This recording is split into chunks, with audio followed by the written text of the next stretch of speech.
False Start, a college football podcast for everyone and everyone else. I'm John Buhler, staff writer, fansided.com. I'm joined today by a man who can go with the flow, who knows the lost art of keeping a secret, but we'll use feet for this. Don't fail him now. Cody Williams, content director, fansided.com. I want to make it. I want to make it with you. How the hell are you? As we just discussed pre-show, I've been better, Bueller, but I'm happy to be here with you, happy to be talking some ball. It's sometimes the world just betrays you. The universe just turns against you in ways that you don't quite understand, and that's how we're feeling this morning. But I'm happy to be here. How are you doing? Pretty good. Bueller birthday week is still thriving. We made it through the big day / national tragedy. So Yes, watched the sir. Braves be terrible, had some tacos, and here right now on my day off, doing this for y'all because this is what we love to do. But That's we right. definitely got some cool things to talk about today. We're going to finish up with some graphic design is my passion with the Sweet 16. We're going to tell you where the boys and I, or us, I guess we're the boys, we're going with Antonio and some, just like Novocaine, with some Queens of the Stone Age. But we fall started a little bit. And first and 15 is I saw the line and it opened up my eyes. I saw the line. You put this prompt out there to me. There's a handful of heavy ranked favorites that might lose in week 3. You Mhm. identified 4. I'm adding a 5th because 5 is just a better number. Yeah. So let's just kind of unpack these games. Think, is an upset actually in play? You're more the great gambler here. And because we're talking, then we'll make a pick. Yeah. Maybe just straight up because I don't know. Yeah, I think straight up makes the most sense. I'll talk like slightly about the spread and what I think about it, but yeah, we don't have to go too deep into it. So, which game we starting with? I think we got to start with the biggest one. That's got to be Alabama going to Wisconsin. Number 4 Alabama Uh-huh. going to Camp Randall. According to I think ESPN Bet, that line is Alabama is laying 16. So Wisconsin is getting 16 points at home. Yeah. I think Alabama's good. I do not think they're the number 4 seed at all. I think they No. should be 10 or 9. Yeah, I have no idea. We didn't really talk about this. We kind of mentioned it on Monday, but the fact that Alabama is ranked ahead of Tennessee is incongruent to what we've seen on the field so far. Right. Like Tennessee has been the better team. Tennessee has the better win and a dominant win at that over NC State. So like, and Alabama has fiddle farted around with USF and I don't even remember who they played in week 1, but it was a nobody. Western Kentucky. Yeah, Yeah. they topped their hill. That's what they did. Yeah, yeah, exactly. But having said that, this isn't to disparage Alabama necessarily. We know that I wasn't the highest on them coming into this year, but the more I've like rewatched them and looked at stuff, this secondary is a problem right now. It can get better. Like they're obviously talented guys, but they're young. I believe they're starting 2 freshmen and a true sophomore in the secondary right now with all they lost, which makes sense. I mean, you lost Terrion Arnold, you lost Kool-Aid McKinstry, you lost Caleb Downs to Ohio State in the transfer portal. So yeah, you're going to have some turnover with that. But in that happening, they played 2 teams who haven't been able to take advantage of that. I watched some of Right. the Western Kentucky stuff, and there were receivers open, and they just couldn't get the ball to them. Byron Brown had a great game running the ball for USF, but he couldn't throw the ball. It was one of the worst passing games I've ever seen from the kid. So now I look at this Wisconsin team. We know what Tyler Van Dyke is at this point. He's not a world beater. He's not the second coming. He's not going to be a first round pick like we once thought he could be. But in Phil Longo's offense, I think you can scheme up enough touches to where he doesn't have to do much. He can go to his first read and get that, especially against a young secondary. So I think that this Wisconsin offense is going to have some success there. And then on the flip side of that, we know this Wisconsin defense is going to be salty, particularly at Camp Randall. That's the big part about this game is like Camp Randall's not an easy place to play. So I'm going to pick Alabama straight up, but that 16 number is too big for me. If I'm going against the spread, I'm taking Wisconsin. That's probably the only spread that like I have like a strong feeling toward, but I think being favored by more than 2 touchdowns is just a little much in this situation. I'm looking at this again. I am going to take Alabama straight up out of respect for Alabama, but again, it feels like the AP voters and Joel Klatt just losing his effing mind, and a David Buster's somewhere just watching it from the what the air hockey table. That's right. Um, Yeah. The Angry Birds game. He's just pissed. there's way too much action on the tide here, but like the AP voters are giving them way too much respect. They shouldn't be for. They should be like they should be where Penn State is, and that's another Yeah. team. I was on the Philadelphia Sports Table podcast with a friend of the program, Jeffrey Warren, earlier in the week. That comes out today on Thursday, and he was asking me. He's a Penn State fan. He's out of Philadelphia. He's like, "What's kind of going on with Penn State and Alabama?" I'm like, "It's the coordinators, man. You're bringing in like two new coordinators of note in Penn State, and you're bringing in what four at Alabama." You have co's in both OC and DC with Womack and Linguist on defense, and then Sheridan and Shepard on offense. There's just too much delegation of power. And then we talked about this last year during the national title. DeBoer eventually kind of overruled Ryan Grubb, and that's kind of why they lost in the end. Apparently, like missing out on being able to keep Grubb with them, and he went to the Seahawks again, probably for money. Can't really blame them to stay home. Don't have to move. Yeah, right. But it's like this is a year two of Luke Fickell with Phil Longo in Wisconsin. Yes, Tyler Van Dyke is brand new, but that may keep the game closer than what we expect. I'm not quite there to say that like the 16's too high, but again, like Alabama might be looking ahead to Georgia in a few weeks, and that's going to be at home again. Wisconsin raucous environment. Alabama fans travel well, but that's also a crazy place to play. Yeah, no, 100%. And like, I think you brought up the perfect point about Alabama and why we're seeing, I guess the best way to describe it would be like some disjointedness. It's right. definitely the coordinators on the defensive side of the ball, but then you look at the offensive side of the ball, which is obviously Kalen DeBoer's like bread and butter is the offensive side of the ball. He's working with two coordinators he doesn't have a rapport with. Yes, it may have like dissipated a little bit with Ryan Grubb there at the end in Washington, but like they also had a familiarity and a trust with one another for the most part throughout that run. Now he's working with two guys who he doesn't necessarily have that fully developed yet. And I think you can see that in some aspects of the offense. Yeah, I think prior to this year, Sheridan only called plays for like 1 year for Indiana, and it wasn't so great. I always get it confused. Was DeBoer there in 19 or 20? Sheridan's like 20 or 21, somewhere there with like, I'm trying to like, and then Shepard's kind of more of like wide receivers coach and recruiter, and really good, like the Brian Hartline for Bama and UW then. So yeah, I feel like we're kind of got the right sort of feeling there with Alabama and Wisconsin. Let's move on to a team that I don't trust at all. That would be the Michigan Wolverines hosting the Arkansas State Red Wolves. God, if they lose at home to Butch Jones. Holy hell. Yeah, I'm going to pick Michigan. I'm going to pick Michigan pretty handily because Arkansas State's bad, bro. Like they're real bad. And so like this is a game where Michigan's defense is just going to be able to overcome a lot of that. Like if there were multiple defensive touchdowns for Michigan in this game, would not surprise me. But you look at this spread, and after what we saw through the first 2 weeks, should Michigan be favored by 20 against anybody? Like No. literally anyone? And like that's kind of like where this game is weird. It's like, yeah, I'm not sure about that. Like, I don't think Michigan's ever going to be in trouble in this one. Arkansas State's just not talented enough for that. I think there are teams that are less talented than Michigan in the Big Ten that can absolutely push them. But I do think like Arkansas State's just such a drop off that it's not really going to matter. Well, they're 2-0, and they're not really a team that we really gave much, credence to in the Sun Belt this year. We kind of forgot that Butch Jones has been out there, but Michigan should not be laying 20 points against anybody because I don't think they can score 20 points. It's like Iowa. It's basically watching Iowa again. But, if we saw Northern Illinois be a team that struggles offensively in Notre Dame, this is possible. And wouldn't it be hilarious if you got Butch Jones sobbing on the field like the buffoon in the rain that he is? Just like God. Would be magical. Butch Jones pulling off a big win would be unforeseen, let's say. Not something I had on the bingo card.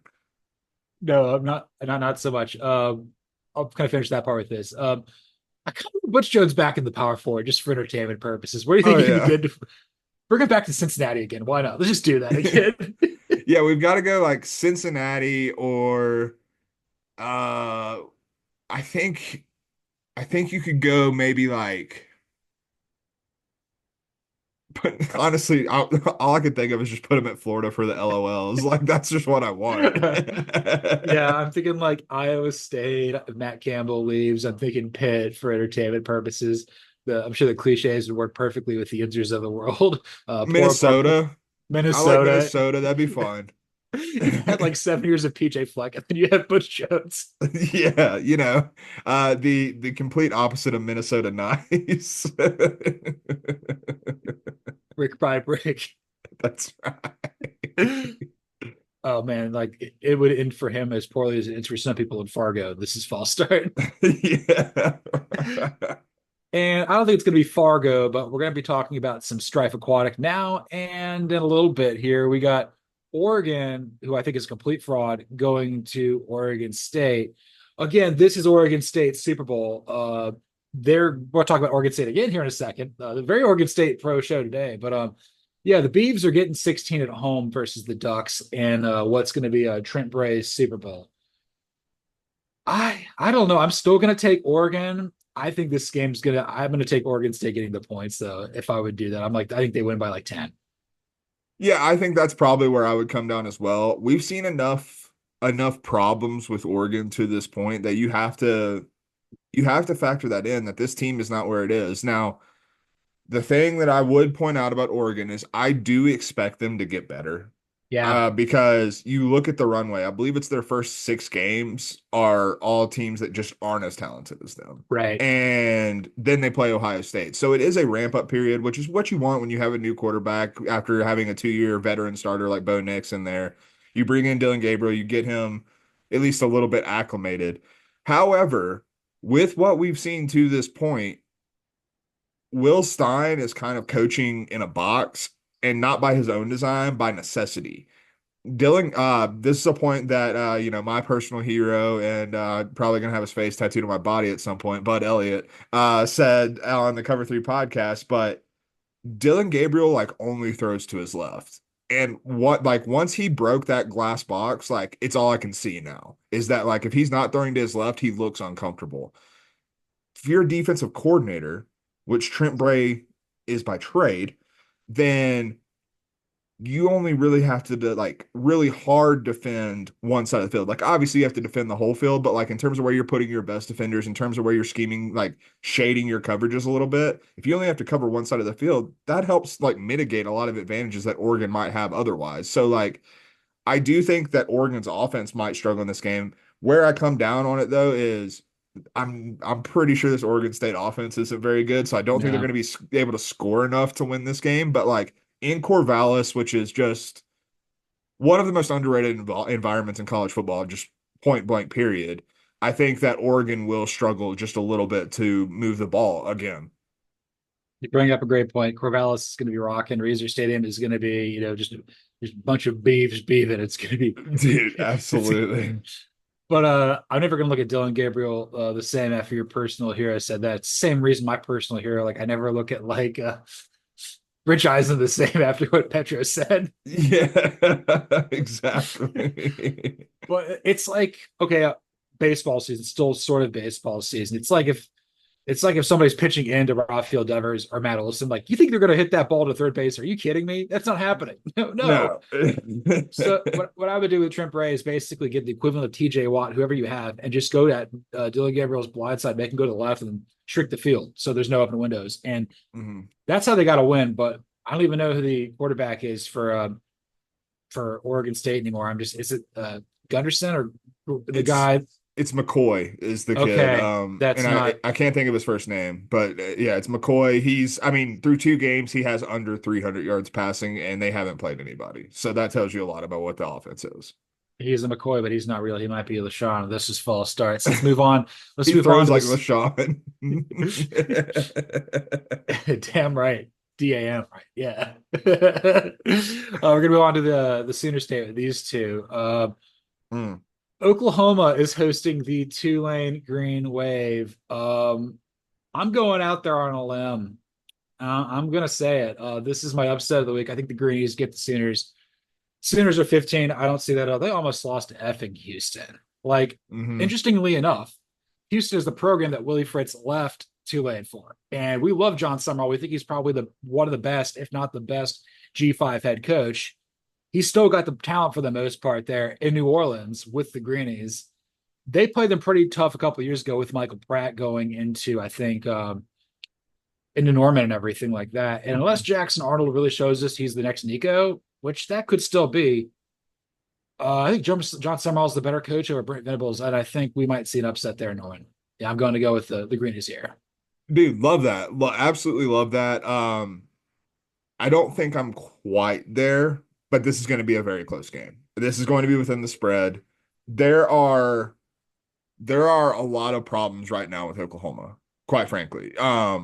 The offensive line is depleted already, and that was probably the biggest worry for this team coming into the year is the depth on the offensive line. They couldn't afford any injuries, and they already have them. So that's bad on one part. The wide receiver core is already banged up.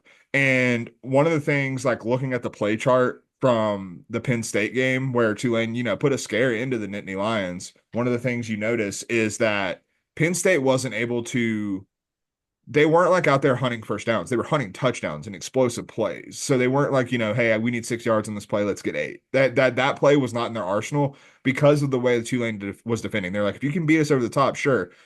That's a lot harder to do when your offensive line is compromised and your wide receiver core is compromised. So I think that the Tulane defense is going to have a lot of success. And then on top of that, like, yes, I do think the strength of this Oklahoma team, which shouldn't be shocking under Brent Venables, is the defense. But at the end of the day, like Tulane has proven through 2 games under John Summerall's watch that they can put up points. And so like if they're able to put up points in this game and like find ways to attack this Oklahoma defense, I don't know how many bullets in the chamber, how many answers Oklahoma is actually going to have with the way their offense is, struggling a little bit right now. think wait, I think it was K-State, not Penn State, but it's the same level of team. I think that's who they played, right? Yeah.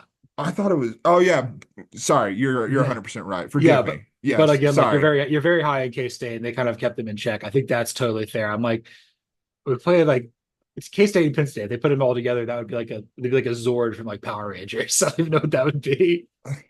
I apologize to the listeners. My body is depleted currently. Th- So that's that yeah. that's okay. I always kept saying that like Kansas lost at home to Illinois all last week and they lost in Champaign. I'm like I'm an idiot. But the other thing I was thinking about this, so obviously Brent Venables left Clemson to go to Oklahoma, and I believe one of the few people he got to go with him was their own line coach.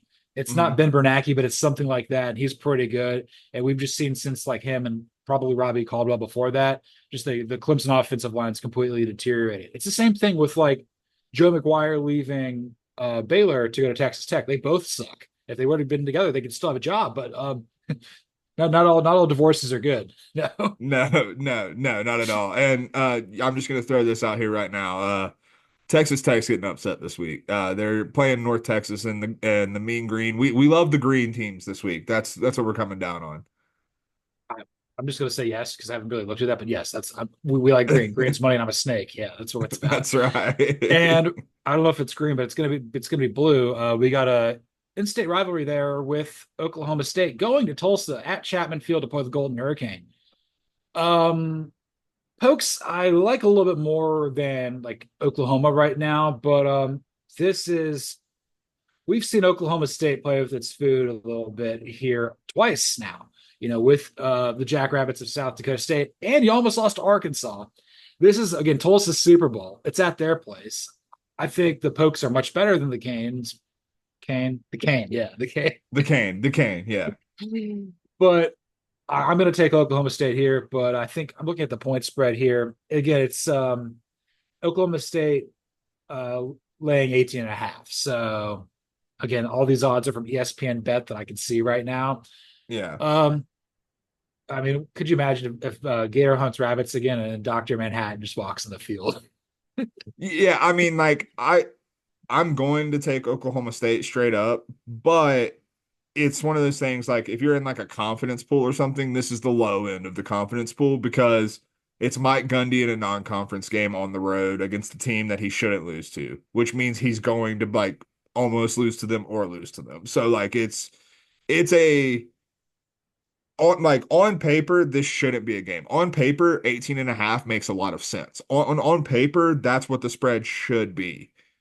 In reality, where we live, where games aren't played on paper, and we've seen Mike Gundy do this time and again, it's a tricky spot for them. Like it just is because we've seen him get in these spots and just like gator up, turtle up, whatever you want to call it. Like something happens to him where I don't know if it's that he just doesn't care about these games or that he's just like not preparing or not showing enough to where this team's functional, but he gets in trouble in these spots. So it's going to be an interesting one to watch. And I feel like it's a game that we're going to end up covering that we're probably isn't on like the national radar right now. And I'll be sweating it out there. But on paper, he's a really good coach. In reality, he's still pretty good, but there's always this wrinkle. Just like Yeah. on paper, the Pac-12 is a conference, but in reality, what is it? We're gonna pat the doc next. We still care some more. We declare we still care some more about the Pac-12. Gonna looking towards being the Pac-6. Late on Wednesday night, a very late birthday present from the ineffable Brett McMurphy of the Action Network said that Colorado State, Fresno State, Boise State, and San Diego State are looking to join Oregon State and Washington State in the Pac-12 with 6 teams. So, but they got to get 8 to get it to be a FBS recognized conference. So maybe Utah State, Hmm. maybe San Jose State, maybe South Dakota State, maybe North Dakota State, uh, Yeah. Montana State, Oh, baby. Now we're cooking. I love this. New Mexico State. Why not? That'd be a choice for sure. But no, I mean, I think that so first of all, it was confirmed this morning. They are joining in 2026. So that Wow. it won't be next year, it'll be 2026. So that we at least have 6 teams committed to the Pac-12. Obviously, like you said, to be recognized as an FBS conference, we need to get to 8. If they're getting to 6, they're looking at 8. And we mentioned the state schools because as of right now, it's 6 schools that are state schools. It's, you got Oregon State and Washington State getting Boise, Fresno, San Diego State, and Colorado State all joining them. So we got to get some more state schools in there. That's the only way it makes sense to me personally. But I do think that the last thing that they can do looking at this, because obviously this is 4 Mountain West teams that they're adding for the better Mountain West programs for sure, but Mountain West nonetheless. The last thing you want to do is just rebrand the Mountain West as the Pac-12 or Pac whatever. That's not what you want this to end up being. So I do think that what you mentioned about North Dakota State and South Dakota State, that should absolutely be on their radar. And especially if they're targeting 2026 for this move, to me, that could be an indication that they are looking at getting some programs to make that FCS to FBS jump, because I think it would give them the time to get the resources ready to do that. But also, I think it would be a better move to like reintroduce the Pac-12 with 2 recognizable brands that, frankly, we've been waiting for to make that jump for quite some time. So, like, if you're going to reintroduce the Pac-12 or Pac-8 or whatever, that's a really smart way to do it. You could also like look, you could try to get Montana or Montana State. Hmm. You can get Idaho or Idaho State, North Dakota State, South Dakota State. That's kind of where I think you need to look for the most Hmm. part. Um, no, you can't get Wyoming. They're not a state school. Yeah, no, no. And I don't even know if Wyoming State is a school. I don't know if that exists. Dude, there's 500,000 people that live there, man. And most of them go to Wyoming. And you'll be going there and you'll know all about that here in a couple of weeks. That's right, baby. It's going to be electric.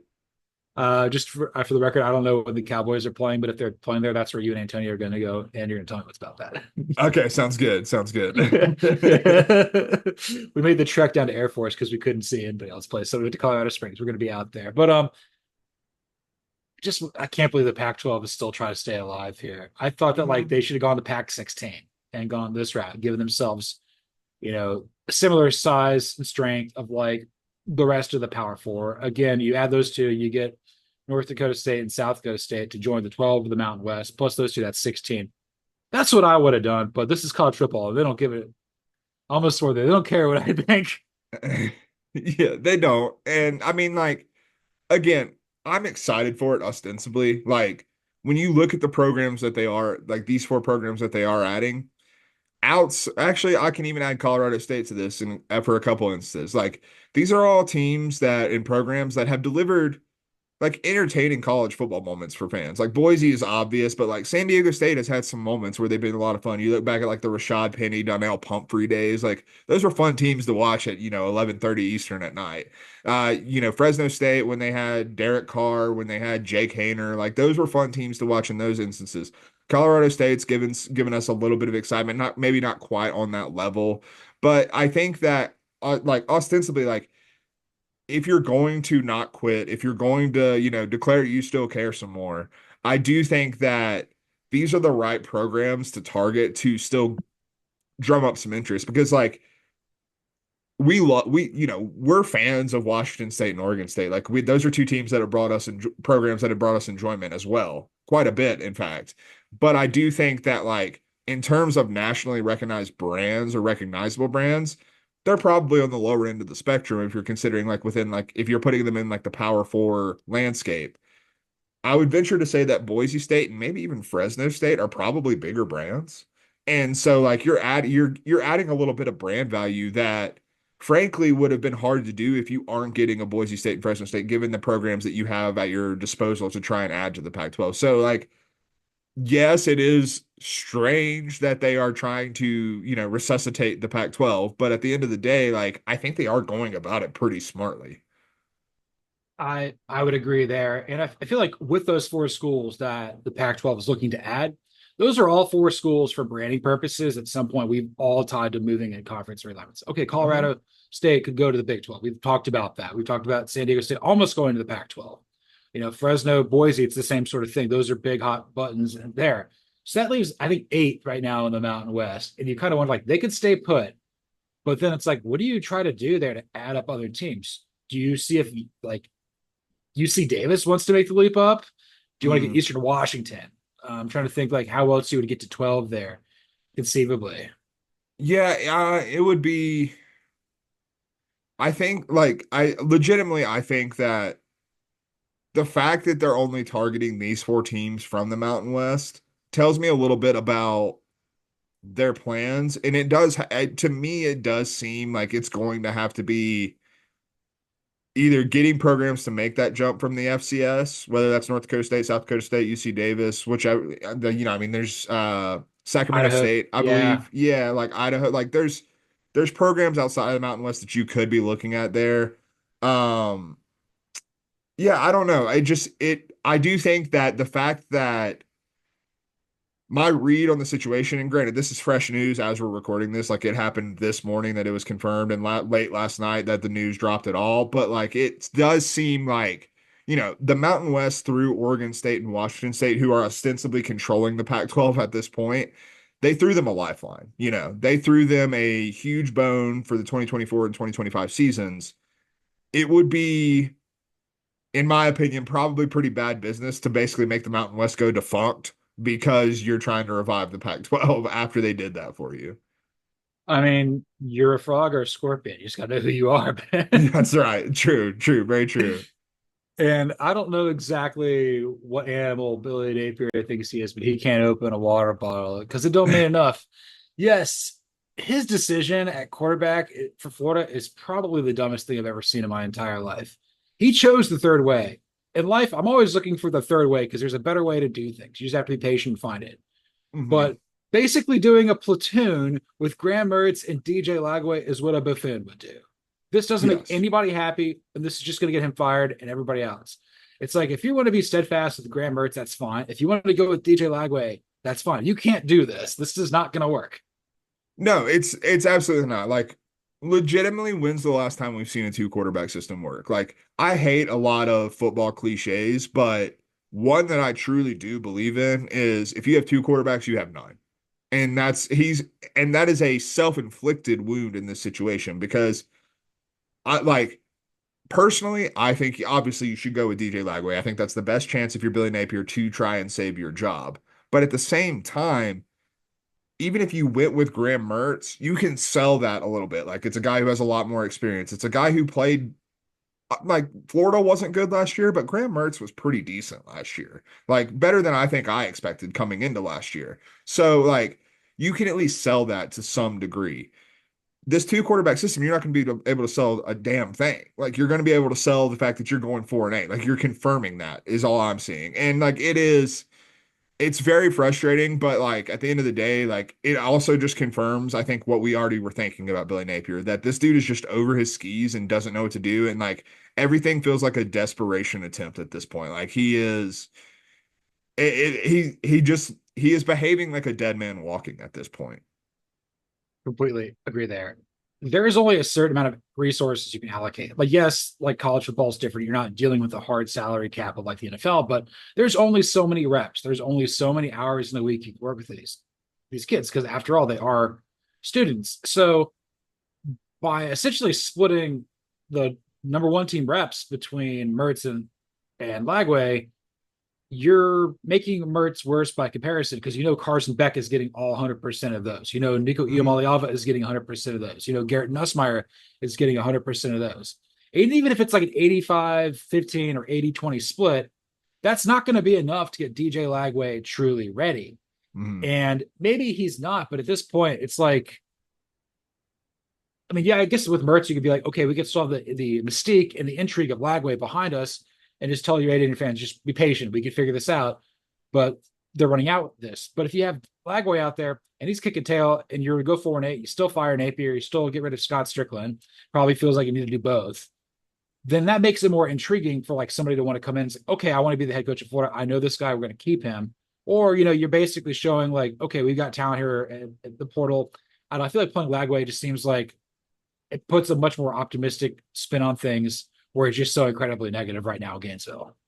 No, absolutely. Like it gives you hope.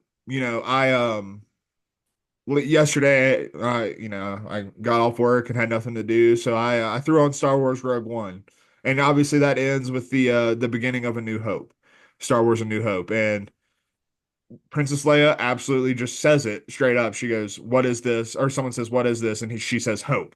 And like that's what DJ Lagway is. Hope. Like he is the hope for the Florida football program. He is the best thing that they have going for them in their future right now. It's surely not Billy Napier. I'm very, very certain of that at this point. But the one thing that has crossed my mind, and I want to get your take on this and see like if I'm out of off base here, is there a chance that Billy Napier is just being a really cool liar right now? Because in the interest of gamesmanship, you're preparing a lot different for Graham Mertz than you are for DJ Lagway. So maybe he's trying to like get like at least some one-upsmanship to the point where it's like, who do they play this week? Do they play this week? I'm Oh, they not got to 100%. they play A&M and then they got Mississippi State. They got to at least Okay. split they got to split those. Yeah, so exactly. I thought it was a big game, but I totally blanked again, depleted. I apologize to the listeners. We're not having a great morning, and I'm trying my best here. But like the A&M game is super important. And A&M, like for the talent that they have, they look beatable. Maybe not for Florida, but they do look like vulnerable, beatable. If you can at all like fake out Mike Elko and like create a situation where he doesn't know how to prepare his defense to what quarterback he's going to defend, that's an advantage that you could possibly do. Do you think there's any possibility that that's what this is, and we just see like DJ Lagway play the entire game? I mean, I don't know if he's got a hair doll, but Billy Napes, he's cool Ethan, he's a cool liar, dude. Yeah, yeah, yeah. California, here we come with some Phantom Planet there. Just like uh yes, he's also I don't know if he's related to Nick Cage either, but that's perfect. But yes, just a lot of Jason Schwartzman references here without just saying his name until right now. But I can get behind that because I think if you could put a fastball by A&M, which we know loves to throw up on itself, that's kind of what Mhm. A&M's about. I don't know if Connor Wegman's good. I think it's just the idea of a quarterback, what is he? Is he Graham Mertz? Is he Jeff Driscoll? I don't think he's an overconfident idiot, but like I'm watching this, I'm like, you could even beat Bradley Leonard, who's just Philip Rivers' cousin, who just yells at people who's not as good. Yeah. But if you convince yourself, like, and you just mess with the game plan there with a relatively new staff there or a reshuffled staff there in College Station, and you get that win, then you give yourself a minute, hey, we're 2-1. We just lost to the team who's going to win the ACC. We won two in a row. If we beat Mississippi State, that's more than a Lou Brown winning streak. That's a real winning streak there. And Yeah. I don't think Mississippi State's bad. I think Arizona State's a lot better than what I thought. I thought Arizona State was Mhm. absolute track, but Jeff Levy's going to put up points, and they can kind of disguise it a little bit. Again, you're dealing with two new head coaches here in the SEC play. You have to take advantage of that because you play what Mark Stoops and Gus, and you see that pretty quickly.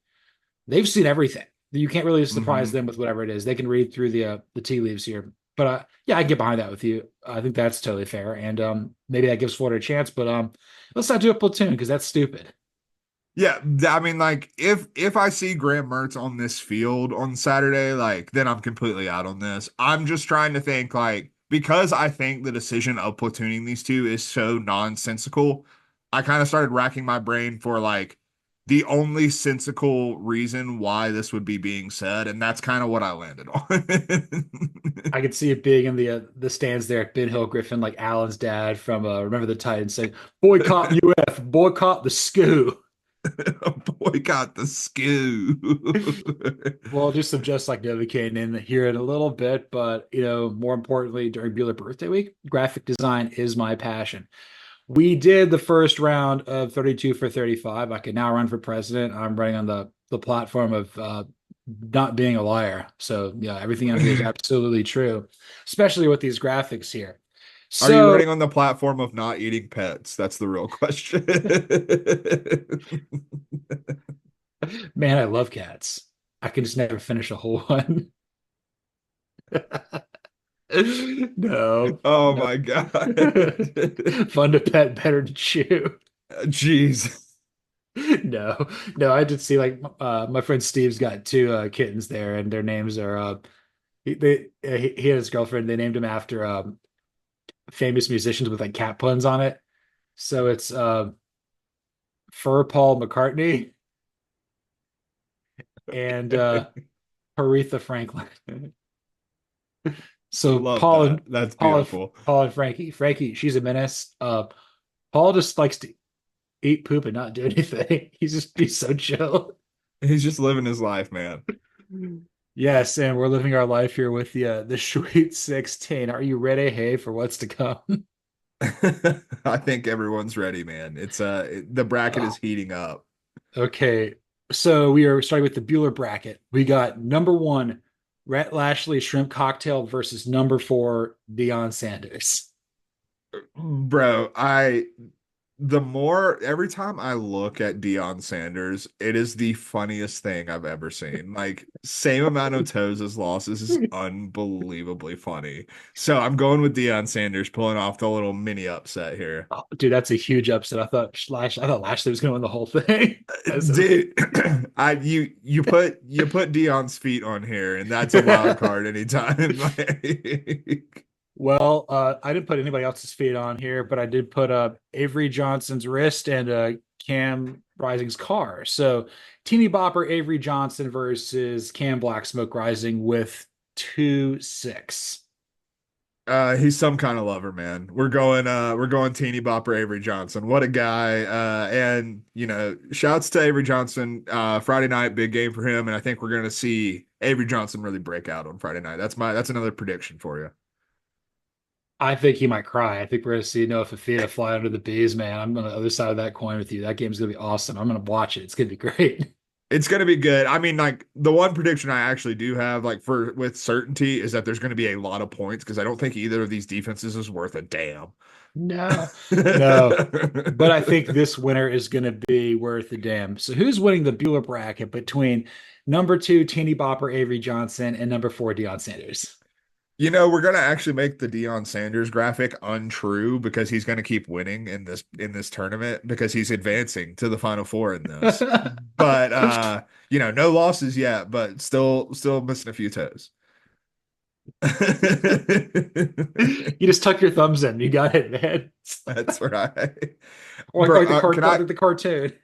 can I derail us for like just 2 seconds? You go right ahead.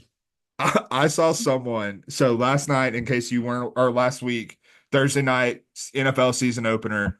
Obviously, the Ravens were this close to tying the Chiefs on the last play of the game with Isaiah Likely. His toes are out. I saw someone post a picture of Deion's foot post surgery and say, "This is what Isaiah Likely needed his foot to look like for that play." And I was like, "Oh my God." Wear shoes that fit your feet. Celine Dion didn't do that. She's got a lot of problems right now physically. Not for that, but apparently, like, I could just do a whole podcast about Celine Dion and just the things about her that are just like, are you a person? No, the answer is no. Speaking of, we need to do Celine Dion for Just Like Novocaine at some point. Yes. Her cover of Hearts Alone is amazing. Yeah. Sounds like a ad for like a credit union or something. But she Oh, like, oh my God, but like for real though, she like just goes to the store, just buys shoes. She doesn't care about the size. She's like, my feet fit the shoes. I'm like, I don't think that's how it works. I mean, I've got 12s. Like, I'm not putting a 10 on. Are you kidding me? no, absolutely not. It's yeah, you gotta have shoes that fit your feet. It's fact of life. Yes, and we're moving on to somebody who buys shoes to fit her feet. Yes, we're going to the Arizona State podcast bracket. The Sweet 16 there. We got number one, Scott and Marcus Satterfield versus number five, Athens Motor Speedway. Brother, this is a hell of a matchup we got I right know. here. My God. I can't believe I have to pick a winner in this one. Um, we're going with the Satterfields. I just can't. I think like these are both high quality. I think the Scott and Marcus Satterfield graphic is just slightly better, so that's why they get the edge. But like in terms of content within these, they're neck and neck. I can't choose between that. With the brothers, I think I just typed in brothers or Gemini, and I got Castor and Pollux Troy up there. It's so funny, man. Castor. Okay, the number next one we got number two, the Cajun Beast versus number three, the Octos. We're going we're going with the Octos, man. The Yes. Octos, you can never count them out unless it's after like 6:30, but they're always doing stuff before 6:30. AM and PM. That's right. The Duncan of age groups. That's right. And for the Arizona State podcast final, we got number one, Scott and Marcus Satterfield versus number three, the Octos. We're going Scott and Marcus Satterfield. I mean, it's just really well done. I'm a big fan. Big fan of the graphic, not necessarily their work, but they're doing a lot better right now than I thought they would. So, they're riding high and they're going to the final four. Yeah. Moving on to another bracket that's going to send somebody to the final four. We still got to figure that out. Let's go to the Cody bracket with number one, Drew Holtz versus number five, Diego Pavia. All right. I said that the Satterfields and Athens Motor Speedway was the hardest matchup. I take that back because holy hell, I don't know what I'm gonna do here. Um, I think I think we gotta go Schluholz. Um, it's just it's so damn funny. It's absolute gibberish on there, but because it's Schluholz, it makes absolute perfect sense. I thought a piss container was going to advance, but I guess not. I legitimately, this is the closest battle that we're going to see. Like looking down the rest of the bracket, this is impossible. Like that was nearly impossible for me to choose. I feel that this next one's pretty hard too. Number two, Peyton Manning versus number six, Noah Fafita. See, to me, this isn't hard. Peyton Manning, the adult version of Caillou, is just an all-timer of a tagline. Unbelievable, unbelievable stuff. Peyton and his forehead are heading home. And for the finals, Hugh Holtz versus Peyton Manning for the Cody bracket. As Schlu Holtz would like to remind you, Peyton Manning never won a national championship, but he's not going to this year either. Schlu Holtz going to the Final Four.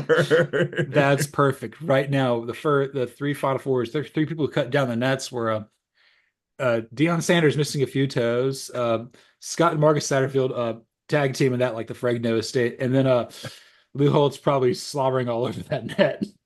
That's right. This might be the most difficult bracket there.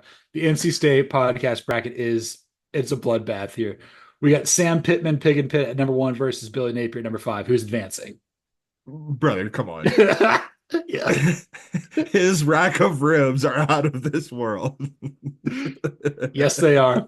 And once again, Billy Napier could not open a water bottle to slake his thirst after eating some rack of ribs. It's unbelievable stuff.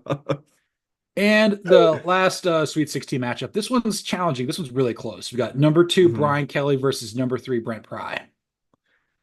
Yeah, this is a tough one. It's I'm gonna go.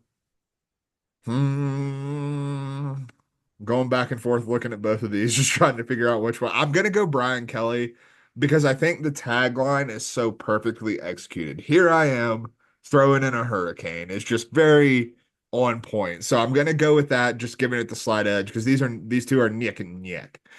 Yes, yeah. I think if it would have been just Run to Lars, the Brent Pride, maybe that advances, but like the Faded Black parts, just it wouldn't have advanced without that. Yeah, no, 100%. 100%. And we got Sam Pittman Pig and Pit versus Brian Kelly. Ooh, yeah, it's not that close. It's Sam Pittman, brother. Like I can't handle the tagline there. Every time I think like I was literally just like sitting in my bed going to sleep on Tuesday night and I thought about his rack of ribs is out of this world and I started laughing.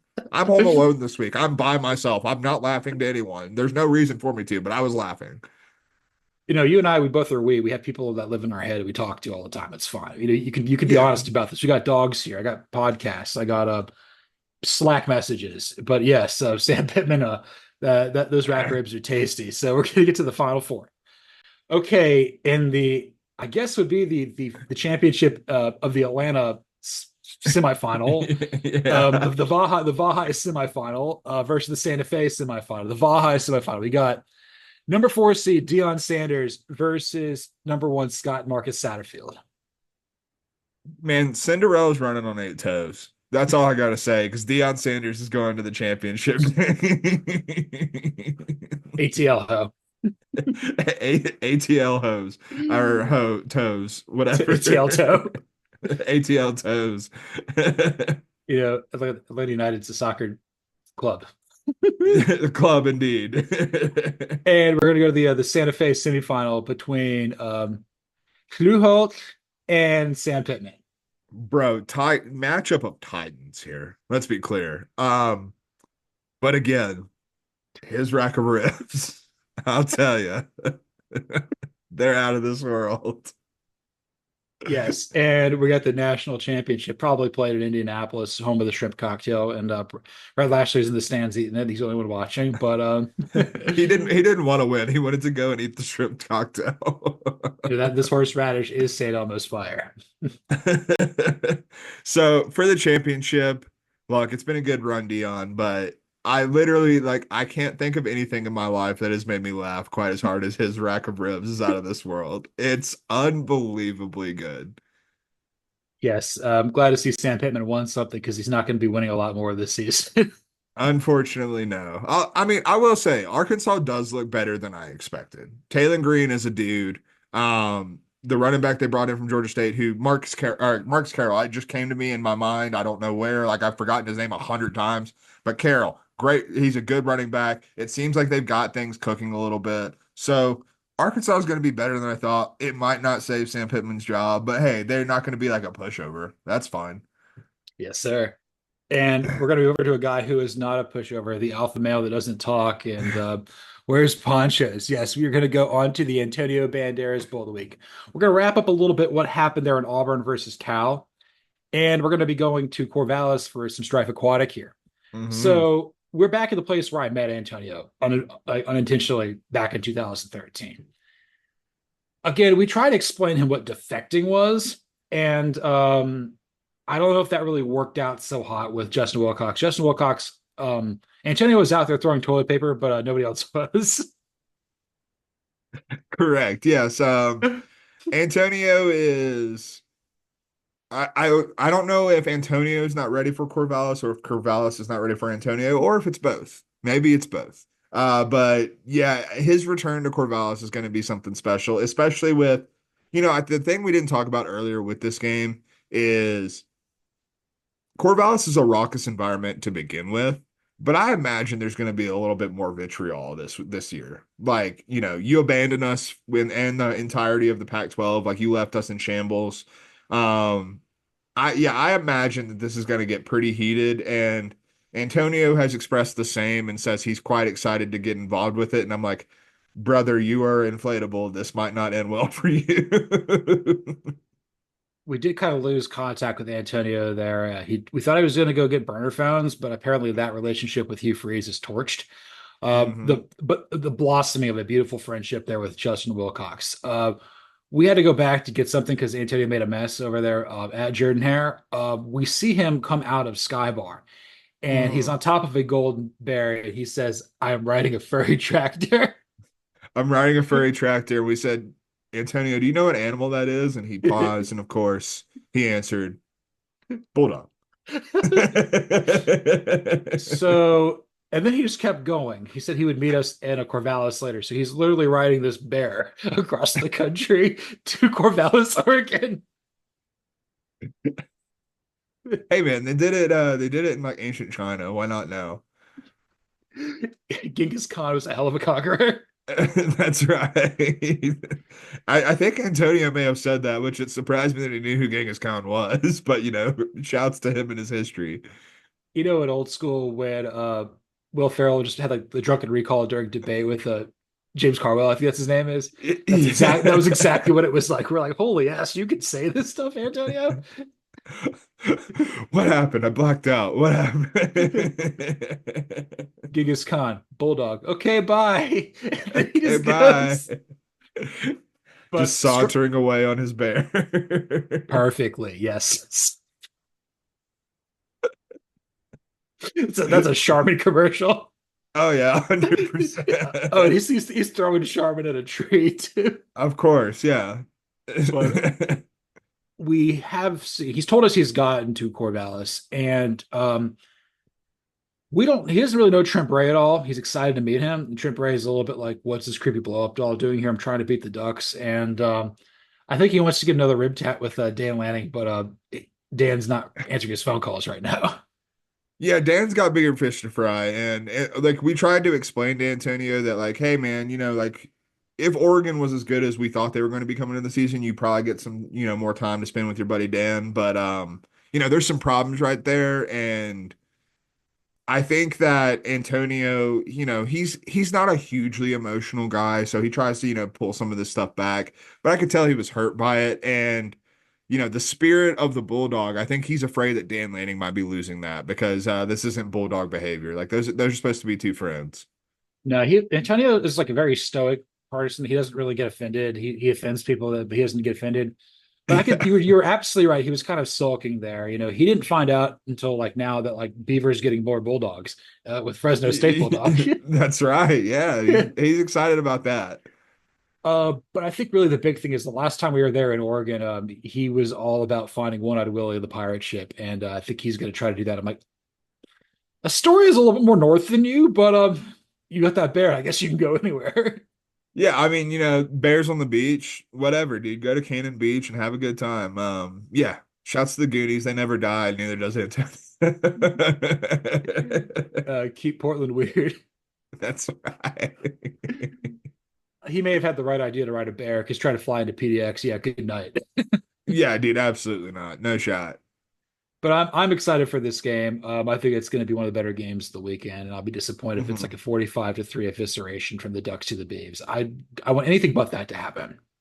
Yeah, and like we said earlier, like based on what we've seen to this point, I have a hard time seeing that being the case. It is in the cards, but like it's not, I wouldn't say it's the likeliest outcome. So that's good for us at least. I would agree. Got anything else, or I could just move on to something that's we got to do. Dude, we got to do it, man. Put on your birthday cap and let's do some just like Novocaine Bueller style. Yes, just like Devacane, we've got 6 songs here, just like Antonio knows 6 words. That's right. And we're gonna go with the flow with some Queens of the Stone Age, one of my all-time favorite bands. Again, we're gonna basically take a song title by them, match it up with the game this weekend, and we're gonna pick the game just because why not? Kill 3 birds with one stone. That's what we're doing here. Yeah. Oh yeah. Efficiency. The Alex Smith of podcasts, That's uh, right. with better legs and better toes. Oh my God. Speaking of better toes, let's go with No One Knows, their signature hit off of Song for the Dead. Who do you have for that song? I've got the Arizona Kansas State game. Because I think that no one knows what either of these teams are right now. They both kind of send a little bit of mixed messaging through the first 2 games of the season, especially based on preseason expectations. No one knows what these two teams are. It's a bit of a mystery. Like I said, I think that the one thing I'm confident in is that both of these teams are going to be able to score quite a bit. I'm going to go Kansas State just slightly. They're a full touchdown favorite at 7 points. I don't like that. Wouldn't touch that number, but straight up, I think Kansas State gets it done. And like I said, I believe on Monday, Avery Johnson hasn't really had a whole lot of designed runs going on thus far. And I think they kind of unleashed that a little bit in a matchup that is not important for the Big 12 standings because, weirdly enough, this is not a Big 12 conference game. It was scheduled before realignment happened. So, second one of those that we get. But I do think, like, end of the day, when you unleash Avery Johnson, it's going to kind of unlock this Kansas State offense a little bit. When the Cajun Beast tells you got to be unleashed, you got to unleash the beast, man. That's what he knows. He's a let him go. He's a trapper and he's a keeper. That's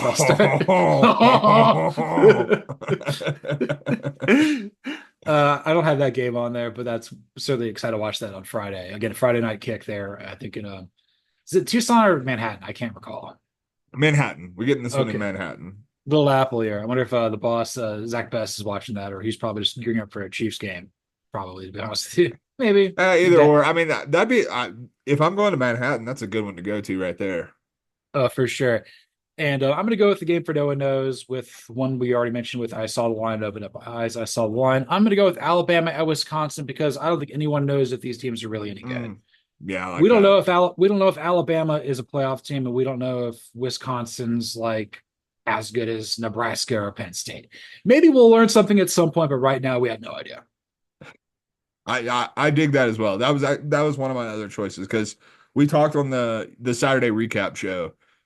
We don't know what Alabama is. We're still kind of waiting to see that, and this is the first time we're going to see that. We certainly don't know what Wisconsin is. Wisconsin's a wild card in all of this. Wild card of Wisconsin, wild card of West Virginia. Yeah, there's wild cards everywhere. There's wild cards everywhere, brother. Speaking of wild cards, a song about cards, 3s and 7s, which is just a really bad hand. Who's going to lie to your face with one of the biggest hits off of Air Vulgaris?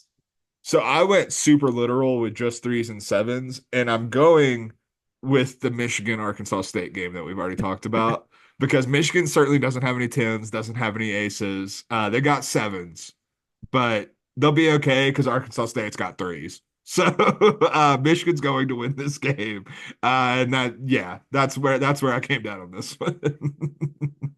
That's perfect. You also could have gone with like 3s and 7s for like a lot of points there too, but I didn't go in that direction either. I went with LSU at South Carolina because we got a bad hand this week, and that's why game day is going there. I love that. That's perfect. I absolutely love that.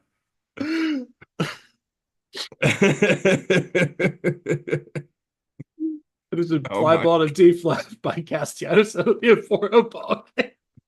Oh my God. Debut single off of their most recent album, In Times New Roman, Emotion Sickness, with a crazy as hell music video. But maybe don't care for me. What game is that for you? Brother, that is Notre Dame going to West Lafayette, Indiana, baby. They're emotion sick as hell in South Bend, Indiana right now. And now you got to go. I know Purdue's not good. I'm very well aware of that fact. But West Lafayette's the place where people go to die, man. Like things happen in that town that I just can't quite understand or explain. And with Notre Dame coming off a loss to Northern Illinois, I'm not ruling it out. I'm putting my radars up, and yeah, things could happen there. But I am going to go with Notre Dame squeaking one out. Yes, I forgot to mention who I have. I have LSU beating South Carolina, and I have Alabama beating Wisconsin. Yes, making sure I got that figured out. I can imagine that there. Marcus Freeman walks around the corner at Ross Aid, and you got Purdy Pete there with a sledgehammer. It's made out of and he goes, "Hey, Bubba." Hey, Bubba. My name is Marcus. Hey, Bubba. Hey, Bubba. I'm going to go with the game that I don't care a lot about. We cared about a lot last year. That would be Colorado at Colorado State. Yeah. And I have to let it go. I've got the Rams winning because Colorado Buffs are good. Yeah, they're yeah. It's not great. We're going to try to keep this program not being rated R, but we're going to go off one of the low key songs that's really cool there with Nick Oliveri singing it with some autopilot. Who's on autopilot? Ole Miss is going to be on autopilot as they go to Winston-Salem to play Wake Forest because Wake Forest is terrible, bro. They're real bad. Like, it's with Arizona State kind of elevating. There's a like non-zero chance that Wake Forest is the worst Power Four team in the country. Like, that's legitimately in play, and pretty sure Ole Miss might be like a top six team in the country at this point. So, yeah, they can go through the motions and coast to this one, and Ole Miss is going to win pretty handily. I would agree. At some point, we'll probably do a 4 for 4. I figure out like who's the worst teams in the Power Four. Like, Oh yeah, you, God. you might be there with Wake, man. My brother-in-law is definitely not going to watch that game, but yeah, I'll definitely get him to subscribe to the podcast, give me a 5-star review because that's birthday week and that's what I can do. And he's married to my sister. That's what I'm gonna. Do you want to still be married to my sister? This is what needs to happen. Hey Bubba, do you like your marriage?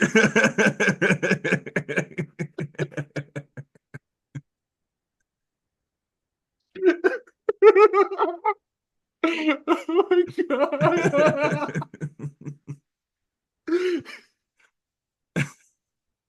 That's like something you hear to runs the parking lot. Exactly. I knew this JLM was going to be great, but holy hell, man. And speaking of autopilot, it's going to be the game we're going to be coming to you semi-live after for Georgia is going to be on autopilot versus Kentucky.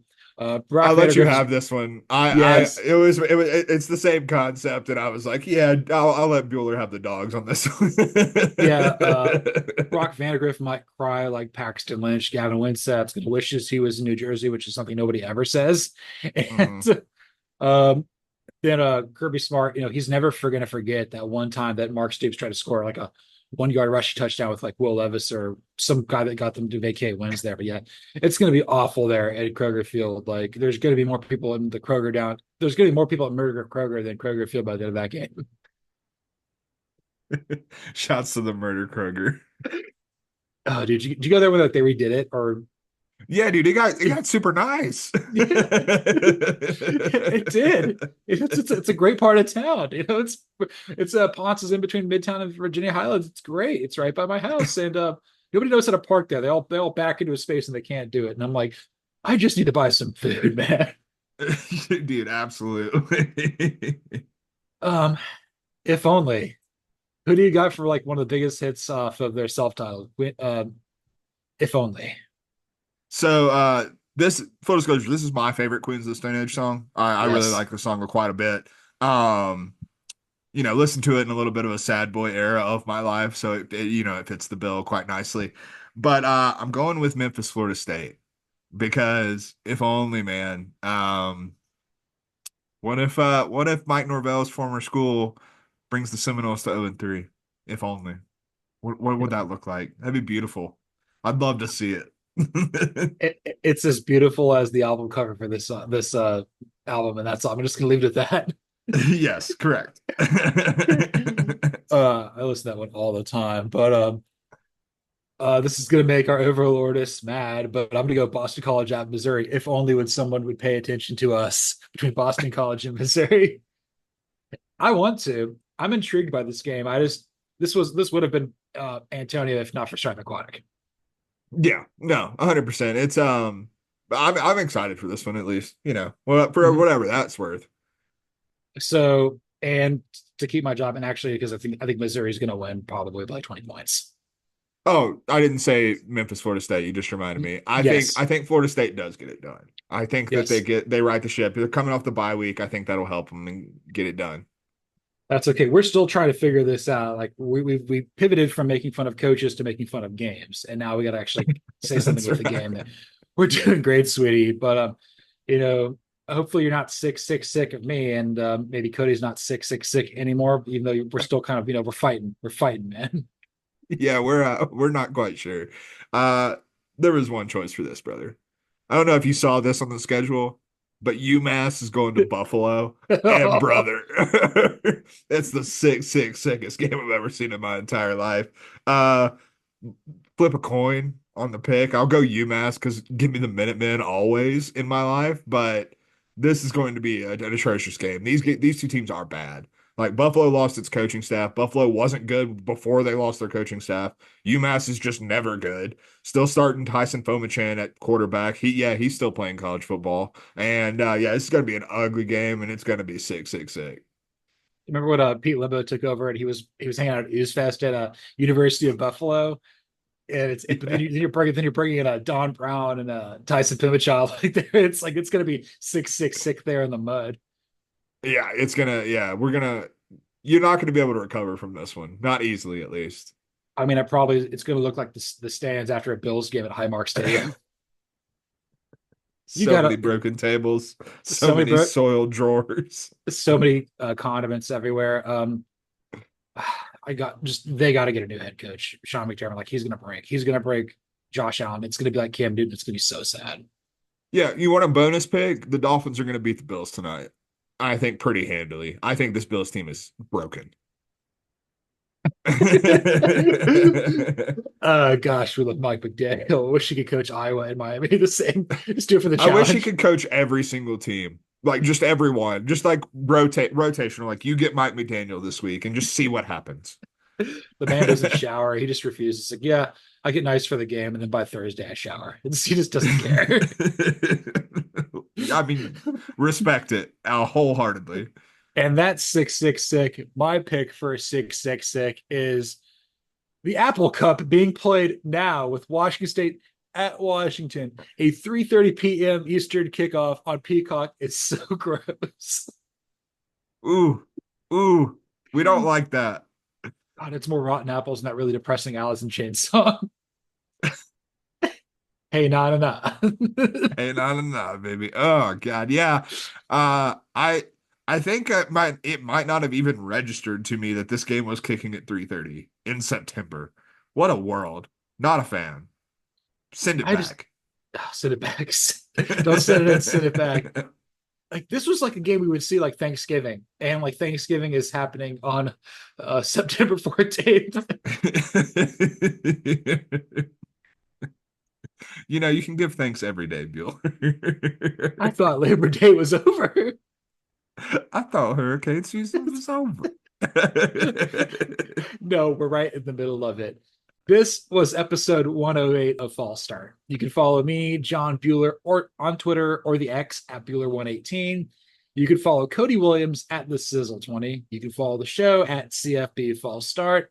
Like, rate, listen, subscribe, review on Apple, Spotify, YouTube, anywhere there's podcasts. We got a slate of games here. I don't know if it's good, but like for anybody out there, these actually end up being the best weeks of college football because like so much nonsense happens. People just play down to their opponent. You sit there, you think like the big hype game, like, oh my God, Georgia, Tennessee, and then Georgia beats them 48-10. Like these are the games where you're like, oh my goodness, Oregon State literally beat Oregon. Tulsa beat Oklahoma State. That's why we mentioned 5. This is just trap game central. It's going to be so much fun.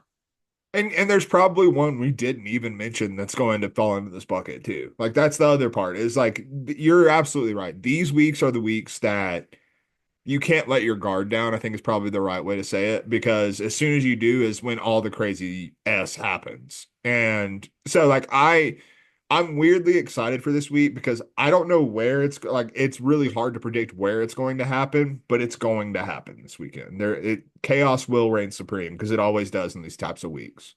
Speaking of chaos reigning supreme, I forgot to pick one for Apple Cup. I'm going to go Wazoo here. We need more chaos. Let's just do that. Why not? Love it. Absolutely. Yeah. Jake Dickert's been there a little longer than Jed Fish. Jed Fish is just paying attention to what's going on in Gainesville and maybe what's happening up in Philadelphia with his former roommate, Howie Roseman at Florida. He's just sitting there looking at me and like, I just started DJ Lagway week 1. What the hell? And like adjusting his visor. I recruited DJ Lagway for him and he's screwing it up. That's right. Jed Fish looks at his new AD Pat Chun and says, "You don't think I'm worth $1, but I'm feeling like a millionaire." And this is False Start.